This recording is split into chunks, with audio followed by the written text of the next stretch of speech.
காலை வணக்கம் நண்பர்களே. இப்போ இந்த மாதிரி வழக்குகள் உங்கள் கதவை தட்டும், காம்ப்ளிகேஷன் வச்சுட்டு இந்த மாதிரி வழக்குகள் வரும்போது நீங்கள் எவ்வளோ அலர்ட்டாக இருக்கணும்.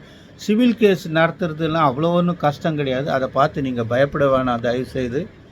ஏன்னு கேட்டால் கொஞ்சம் கொஞ்சமாக கற்றுக்கலாம், ஒன்றும் பிரச்சனை இல்லை.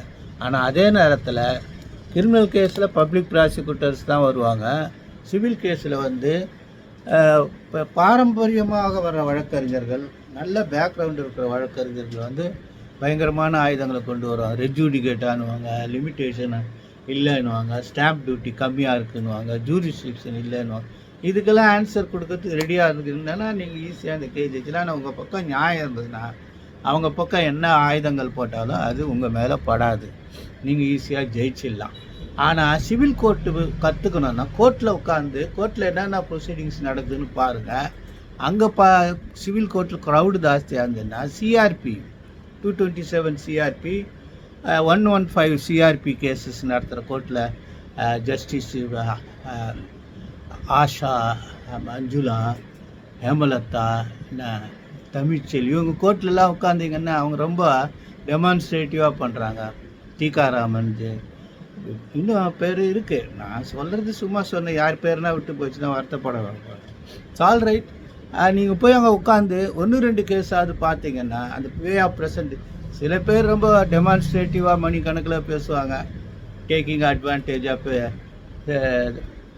தேர் பேக்ரவுண்டு. அதெல்லாம் நடந்துங்கன்னா இருக்குது. சீஃப் கோர்ட்டில் கூட நடக்குது. நான் முடிஞ்சு போன கேஸு, விட்ரா பண்ணுற கேஸு கூட மணிக்கணக்கில் ஆர்கியூ பண்ணி பக்கமாக ஜட்ஜ்மெண்ட் சர்க்குலேட் பண்ணுறாங்க. ஒன்றும் சொல்கிறதுக்கு இல்லை, அதை விடுங்க. இது என்ன கேஸுன்னா AR 2024 Jharkhand 174, AR 2024 Jharkhand 174, Sokra Bibi versus Sulaiman கார்ட்டூன் அண்ட் அதர்ஸ்.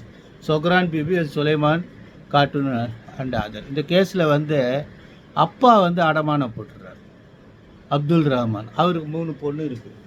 அந்த 3 பொண்ணுங்க வந்து அதில் வந்து ஒரு பொண்ணு என்ன பண்ணுதுன்னா சூட் பார் டிக்ளரேஷன் டைட்டில் போட்டு, எங்களுக்கு என்னுடைய பங்கு வந்து நான் இந்த மார்ட்கேஜ் சொத்தில் எங்கள் ஷேர் இருக்குது, எங்கள் ஷேர் வந்து மார்ட்கேஜ் வந்து எங்கள் ஷேரை பிரிச்சுக்கணும் அப்படின்னு போடுறாங்க. சூட் பார் டிக்ளரேஷன் டிகிரி ஆகிடுது. அதுக்கப்புறம் இவங்க என்ன பண்ணுறாங்கன்னா ரிடம்ஷன் சூட்டு போடுறாங்க. ரிடம்ஷன்னு அடமானம் மீட்கிறது. ரிடம்ஷன் போட்ட உடனே அவர் சர்ப்ரைஸாக சொல்கிறேன், இல்லை இது ரெஜூடிகேட்டா, ஏற்கனவே ஒரு சூட்டு போட்டிங்க, 2வது சூட் நாட் மெயின்டைனபிள். அதுதான் இதை டிசைட் பண்ணுறாங்க. செகண்ட் அப்பீலில் சோக்ரா பிபி சுலைமான் காட்டில் என்ன சொல்கிறாங்கன்னா அது டிக்ளரேட்டரி சூட்டு, இது வந்து ரிடம்ஷன் சூட்டு அப்படின்னு அந்த அம்மாவுடைய அந்த பங்குகளை மீட்டுக்கிறதுக்கு அந்த அம்மா உரிமை இருக்குது அப்படின்னு டிகிரி கொடுக்குறாங்க. இது ஃபுல்லாக படிங்க, அது ஜட்ஜ்மெண்ட்டை ஃபுல்லாக படிங்க. அது ரிப்பீட் பண்ணால் கொஞ்சம் கஷ்டமாக இருக்கும். அந்த மாதிரி கொஞ்சம் கொஞ்சமாக வேலை கற்றுக்க. அடமான பத்திரைகள்லாம் கிரிமினல் சைடு வக்கீலுங்கிட்ட கூட வருவாங்க, சிவில் வக்கீலுங்கிட்ட தான் போகணுன்னு அவசியம் இல்லை. ஏன்னா ஏழைகள் தான் அடமானம் போடுவாங்க.